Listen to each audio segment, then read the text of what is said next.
सच्चिदानन्दरूपाय विश्वोपत्यादिहेतवे तापत्रय विनाशाय श्रीकृष्णाय वयं नमः। जय श्री कृष्ण, राधे राधे। जय श्री वल्लभ प्रियजनों, दास उपस्थित है आज आपके सामने पुष्टि गोष्ठी के कुछ और प्रश्नों को लेकर। तो चलिए और मंत्रमुक्त हो जाइए ये प्रश्नों को सुनकर, जिससे आपको पुष्टि मार्ग में जानने में और रुचि बढ़े। इसलिए रुचि बढ़ाने के लिए क्या करोगे, तो सबसे पहला कार्य चैनल को सब्सक्राइब करना, दूसरा कार्य शेयर करना, और तीसरा लाइक करके कमेंट बॉक्स में जय जय श्री वल्लभ या जय जय श्री राधे या जय जय श्री कृष्ण अवश्य लिखिए। तो चलिए शुरू करते हैं आज का पहला प्रश्न। जीव में ज्ञान भक्ति किस प्रकार आती है और प्रभु कैसे मिलते हैं, और अगर कुछ भी ना हो और प्रभु को प्राप्त करना हो तो कैसे प्राप्त करेंगे। तो इसका उत्तर श्रीमद् वल्लभाचार्य जी बहुत सुंदर कहते हैं कि भक्ति का दान प्रभु तभी करते हैं जब आपके अंदर अनुग्रह जागता है।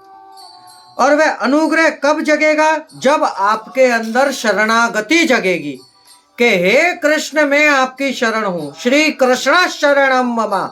सिर्फ इस मंत्र का आप प्रतिदिन जब पाठ करते रहिए, देखिए आपको प्रभु प्राप्ति होती है कि नहीं। इसके मंत्र में ही है श्री कृष्ण शरणम मम, कि हे कृष्ण मैं आपकी शरण में हूं। शरणागति से प्रभु को आप प्राप्त कर लेंगे। अगला प्रश्न, ब्रह्म संबंध मंत्र आपको किसने किसको दिया और क्यों दिया। तो ब्रह्म संबंध मंत्र साक्षात श्री प्रभु श्रीमद् वल्लभाचार्य जी को दिया था। किस लिए दिया था, दैवी जीवों के उद्धार करने के लिए। अगला प्रश्न, भगवान ने श्रीमद् वल्लभाचार्य जी को क्या आज्ञा की थी।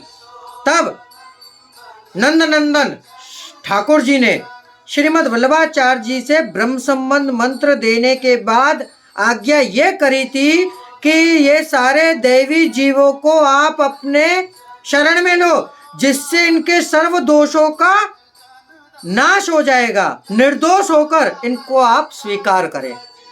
अगला प्रश्न, दोष कितने प्रकार के होते हैं। तो इस प्रश्न का उत्तर है दोष 5 प्रकार के होते हैं।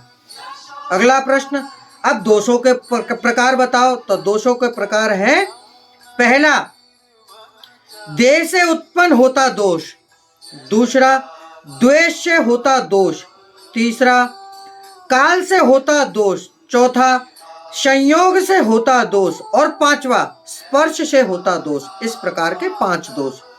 अगला प्रश्न, अहंता मतलब क्या। जो देह से ईश्वर को ये कहे कि मैं ही हूं, मैं सब कर रहा हूं, मैं जहां आया वहां अहंता। सर्वस्वामी भगवान एक ही है, सर्वतु मानव के अंदर मैं अहंता होना ही नहीं चाहिए, प्रभु सर्वत्र। अगला प्रश्न, ममता का अर्थ क्या है। ये सब मेरा है, संसार के सकल पदार्थों में मेरा ही है, ये मन रखना ही ममता है।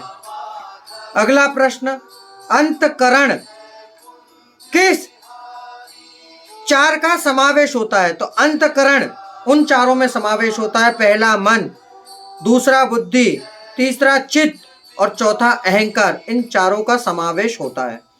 पांचवा, अपने शुद्धाद्वैत मत में दूसरा किस किस नाम से जाना जाता है।